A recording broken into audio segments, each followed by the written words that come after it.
Welcome to Sneha teaching. तो कैसे हैं आप सब? आई होप आप सब अच्छे हैं और अपना बहुत बहुत ध्यान रख रहे हैं। तो सीटीईटी की तैयारी आप लोग की चल रही है अच्छे से या नहीं चल रही है? ऑफ कोर्स चल रही होगी। तो अब बच गए हैं आखिरी एक महीने और सीटीईटी की तैयारी बहुत अच्छी से करनी है। तो उसी पे थोड़ा सा बात कर लेती हूँ आपसे। आज मैंने सोचा कि एक वीडियो बनाती हूँ और आप लोगों से इस रिलेटेड बात कर लेती हूँ, क्योंकि अब एक महीने में सिर्फ एक मंथ का बात है। कितने महीने का बात है? एक महीने का बात है। और तैयारी करना है किसका? सीटीईटी एग्जाम का। भाई बहुत ज्यादा प्रेशर है, घर में शादी है, माहौल है ऐसा कि फैमिली फंक्शंस भी छोड़ नहीं सकते, और इधर सीटीईटी भी सिर पे है, जॉब कर रहे हैं, क्या करना है, कैसे करना है।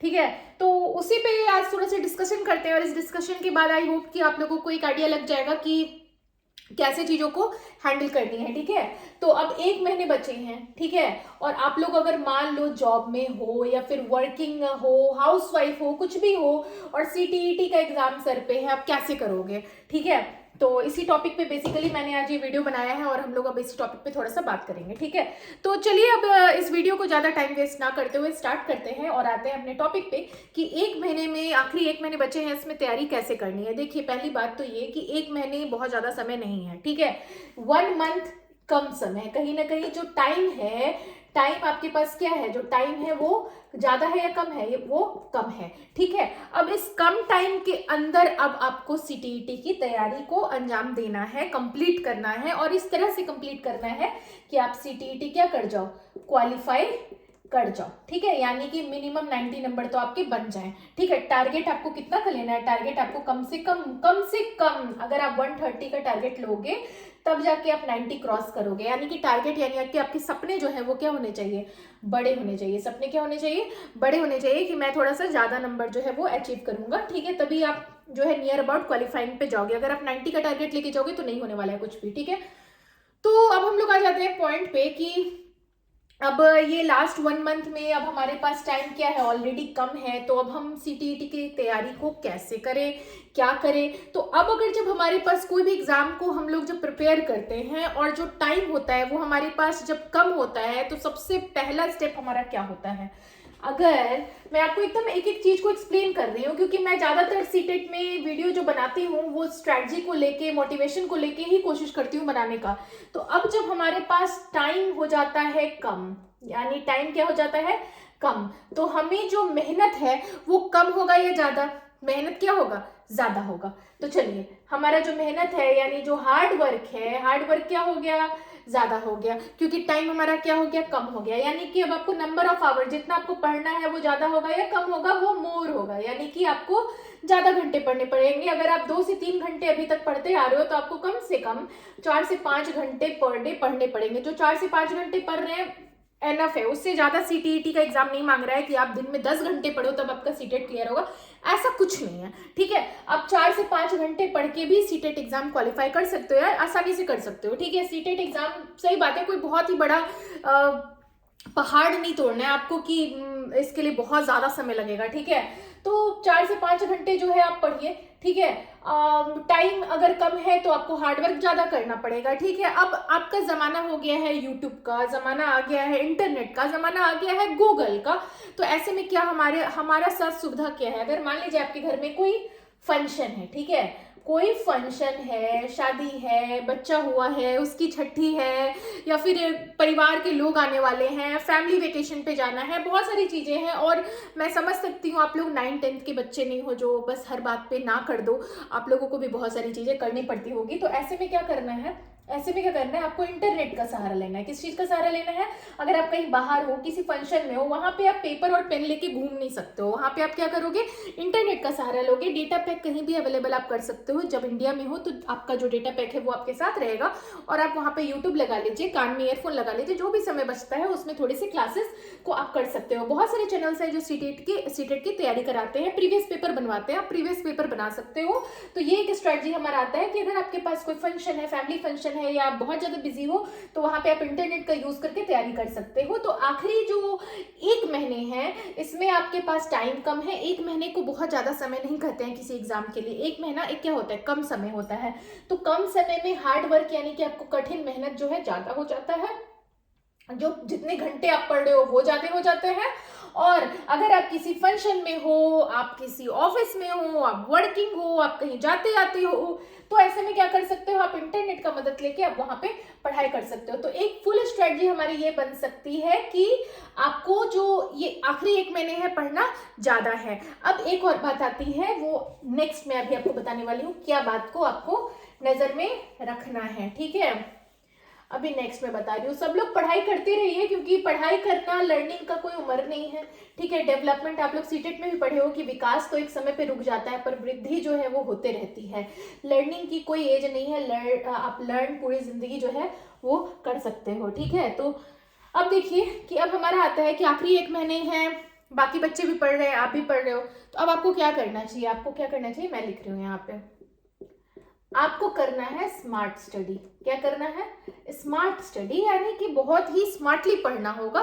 कोई एग्जाम के लिए आप बैठ रहे हो जहां पे लाखों बच्चे एग्जामिनेशन के लिए बैठ रहे हैं, ठीक है, लाखों लाख बच्चे, 20 लाख बच्चे जो भी आपके साथ कंपटीशन में है वो बैठ रहे हैं। तो यहाँ पे अगर आप बस मेहनत किए जा रहे हो, मेहनत किए जा रहे हो, अगर आपका प्रॉपर स्ट्रेटजी नहीं है, प्लानिंग नहीं है, बिना प्लानिंग यानी कि बिना प्लानिंग के मेहनत कर रहे हो, ठीक ठीक है, विदाउट प्लानिंग मेहनत कर रहे हो, आपके पास कोई भी प्रॉपर प्लानिंग नहीं है और आप बस पढ़े जा रहे हो, पढ़े जा रहे हो, तो कहीं ना कहीं ये एक प्रॉब्लम कर सकता है। तो आपको एक स्मार्ट स्टडी रखना है। क्या रखना है, स्मार्ट स्टडी, यानी कि आपको एक प्रॉपर प्लानिंग के साथ जो है वो पढ़ाई करनी है। क्या करनी है, प्रॉपर प्लानिंग के साथ जो है पढ़ाई करनी है। प्लानिंग बना लीजिए, तरीका बना लीजिए कैसे पढ़ना है, और प्लानिंग के साथ ही जो है आप अपनी पढ़ाई को कीजिए, स्मार्ट स्टडी कीजिए, ताकि आपका जो है सीटेट का जो है वो सपना वो पूरा हो। क्योंकि मानती हूँ कि बहुत सारे लोग ऐसे आ जाते हैं, कमेंट भी करते हैं, मैम सीटेट एग्जाम ही तो है, आप इसके लिए इतना क्या मतलब स्ट्रेटजी एंड ऑल। भाई अगर आपको ईजी लग रहा है, आपसे हो गया, तो इसका मतलब ये नहीं कि और भी बच्चे उनके लिए भी ईजी है। बहुत ऐसे बच्चे हैं जो 1 बार 2 बार दे रहे हैं फिर भी नहीं क्लियर हो रहा है, एंड इट्स कम्प्लीटली नॉर्मल, ये बिल्कुल सी आम बात है। कई बार ऐसा होता है यूपीएससी हमें बहुत डिफिकल्ट लगता है, बट जो क्रैक कर लेते हैं वो कहते हैं एग्जाम ही तो है, थोड़ा सा मेहनत करके निकल जाता है, ठीक है। तो ऐसा नहीं है, किसी भी एग्जाम को आप लाइटली मत लीजिए, ठीक है। उसके लिए प्रॉपर प्लानिंग लगती है, स्मार्ट स्टडी लगती है। तो स्मार्ट स्टडी कीजिए, प्लानिंग कीजिए, और उसके साथ आप ये 1 महीने को काटना है आपको, ठीक है। यानी कि आपको प्लानिंग रखनी है, अपनी प्रॉपर प्लान के साथ स्मार्ट स्टडी रखनी है, स्मार्ट स्टडी के साथ, ठीक है। वर्किंग आवर्स यानी कि जो आपको पढ़ाई का घंटा है वो बढ़ा देना है, ठीक है, जो टाइमिंग है वो बढ़ा देना है। स्मार्ट स्टडी तो रखना ही है, प्लानिंग रखना ही है। इन सब के साथ आपको आने वाला जो 1 मंथ है, यानी आने वाला जो 1 महीना है वो काटना है, ठीक है। अब ये जो आखिरी 1 महीने है, इसमें एक और बात आती है, वो है कि आपको प्रीवियस पेपर बनाने हैं। क्योंकि आप लाख पढ़ लो, लेकिन अगर आपको पता ही नहीं होगा कि क्वेश्चंस को अप्रोच कैसे कर रहे हैं, किस तरीके से क्वेश्चन पे जो है वो क्वेश्चन को अटैक किस तरह से करना है, क्वेश्चन के आंसर तक किस तरीके से पहुंचना है, अगर आपको ये बात पता ही नहीं है तो सब बेकार है। तो आपको जो है स्मार्ट स्टडी का टेक्निक पता होना चाहिए, आपको प्रीवियस पेपर बनाना स्टार्ट कर देना चाहिए। ये सब तरीके से आपको ये अपना लास्ट 1 मंथ काटना है। मैंने आपको बहुत ही इंपॉर्टेंट चीज बताया कि अगर आप कोई भी फंक्शन है, फैमिली में कुछ भी है, इंटरनेट इज अवेलेबल एवरीवेयर, आप इंटरनेट का सहारा ले सकते हो और आप जो है अपनी पढ़ाई को कर सकते हो। ये सब बात बहुत ही इंपॉर्टेंट है। अब एक बहुत इंपॉर्टेंट बात मैं आपको बताने वाली हूँ, ठीक है, वो ऑलमोस्ट मैं हर एक वीडियो में बता ही देती हूँ, और मैं अभी इस वीडियो में भी ऐड कर दे रही हूँ, क्योंकि लास्ट 1 मंथ है, बहुत सारे न्यू सब्सक्राइबर भी हैं मेरे, जो भी मेरे से अभी तुरंत जुड़े हैं, तो उनके लिए ये मैसेज कि देखिए आप लोग जो भी नए जुड़े हो, जो मेरे साथ पुराने जुड़े हैं, उनको तो मैं हर वीडियो में बताती ही रहती हूँ। It is just like a medicine, जो मैं आप लोगों को सुबह शाम की तरह, एक डोज की तरह मैं आप लोगों को ये बात हर वीडियो में बताती हूँ। और वो क्या है, हमारा प्रीवियस पेपर। भाई सीटेट एग्जाम निकालना है, प्रीवियस पेपर नहीं बनाया तो बात बेकार है ना, ठीक है। ये तो वही बात हुई कि बिहार आए और लिट्टी चोखा नहीं खाए तो क्या खाए, तो वही बात है, सीटेट की तैयारी करे और प्रीवियस पेपर नहीं बनाया तो क्या सीटेट की तैयारी की, ठीक है। तो प्रीवियस पेपर जो है वो आपको कहीं ना कहीं बनाते रहना है, बनाते रहिए, और अगर नहीं बनाया है अब तक तो बनाना शुरू कर दीजिए, ठीक है।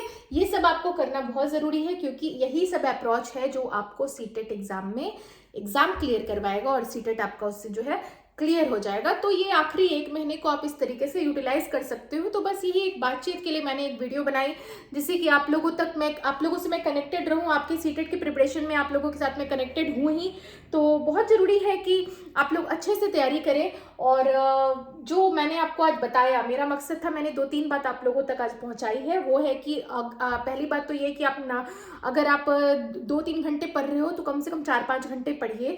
फैमिली फंक्शन है, जॉब में हो, कोई ज़रूरी काम है, तो आप इंटरनेट की सहायता से वहाँ पे पढ़ सकते हैं। हर जगह पेन एंड पेपर ले जाना डिफिकल्ट है। आप प्रीवियस पेपर को इंटरनेट पे बनवा सकते हैं। मैं भी प्रीवियस पेपर पे वीडियो अपलोड करूंगी जहाँ मैं आप लोगों को प्रीवियस पेपर बनवाऊंगी। थर्ड इज कि आप स्मार्ट स्टडी कीजिए, यानी कि बहुत ज़्यादा मेहनत करने की जरूरत नहीं है, कम समय में भी ज़्यादा पढ़ा जा सकता है, ठीक है। फोर्थ क्या है कि मैंने आपको क्या बताया, आज की प्रीवियस पेपर को बनाते रहिए, ठीक है। तो ये सब स्ट्रैटेजी है, ये सब तरीके से जो है आप सीटेट की तैयारी आखिरी 1 मंथ में कर सकते हो, टारगेट कर सकते हो। और प्रीवियस पेपर मतलब एग्जाम में जैसे आप बैठते हो ना, उस एग्जामिनेशन हॉल की तरह अपने एक माहौल बना लीजिए, एक माहौल क्रिएट कर लीजिए कि जैसे कि आप एग्जामिनेशन हॉल में बैठे हो, पेपर लीजिए, उसको प्रिंट आउट लीजिए और वहाँ पे बनाना स्टार्ट कीजिए, ठीक है। तो ये सब बातें थी जो मैंने आज आपको बताई। और सीटेट की तैयारी के लिए आप सबको बहुत बहुत शुभकामनाएं। और आई होप कि इस बार तो आप लोगों का निकलेगा ही, इस बार क्लियर होगा ही। एक पॉजिटिव सी होप है मेरे अंदर। और जब निकल जाए, जब क्लियर हो जाए, तो मुझे जरूर कमेंट बॉक्स में आके बताइएगा कि हाँ क्लियर हुआ। तो आज के लिए बस इतना ही। मिलती हूँ फिर नेक्स्ट वीडियो में कोई नई मोटिवेशन, नए स्ट्रेटजी के साथ। जैसे जैसे समय करीब आते जाएगा सीटेट एग्जाम का, वैसे वैसे मैं नियर बाई टाइम का भी स्ट्रेटजी बताते रहूंगी। आज कैसे, जैसे कि मैंने आज बताया कि लास्ट 1 मंथ स्ट्रेटजी क्या होगी, लास्ट 20 डेज स्ट्रेटजी क्या होगी, लास्ट 10 डेज स्ट्रेटजी क्या होगी, सीटेट प्लस केवीएस की स्ट्रेटजी क्या होगी, सीटेट प्लस एनवीएस की स्ट्रेटजी क्या होगी, सीटेट प्लस DSSS की स्ट्रेटजी क्या होगी, सीटेट या फिर या फिर यूपी टेट, या फिर जो भी मतलब टीचिंग से रिलेटेड जो भी एक डिस्कशन के मुद्दे हैं जिस पर डिस्कस किया जाना चाहिए, उससे रिलेटेड मैं वीडियो लाते रहूंगी। और बीच बीच में प्रीवियस पेपर भी हम लोग बनाते रहेंगे, ताकि हम लोग पढ़ाई से भी थोड़ा जुड़े रहें। बातचीत तो चलती रहती है, बट साथ साथ पढ़ाई भी करना क्या है, जरूरी है नहीं है? हाँ जरूरी है। तो वो भी बीच बीच में आती रहेगी मेरी वीडियो। तो तब तक के लिए आप सब लोग अपना ध्यान रखिएगा, स्वस्थ रहिएगा, मस्त रहेगा, व्यस्त रहेगा, और ध्यान रखते रहिएगा अपना। बहुत बहुत हैप्पी प्रिपरेशन, यानी कि एग्जाम की आप सबको बहुत बहुत शुभकामनाएं। मैं इसलिए दे रही हूँ ताकि आप लोग थोड़ा सा अभी अगर नहीं पढ़ रहे हो तो उठ जाओ और पढ़ने स्टार्ट कर दो। इस वीडियो के एंड होने के बाद आप जाओगे पढ़ने के लिए, ठीक है। तब तक के लिए गुड बाय।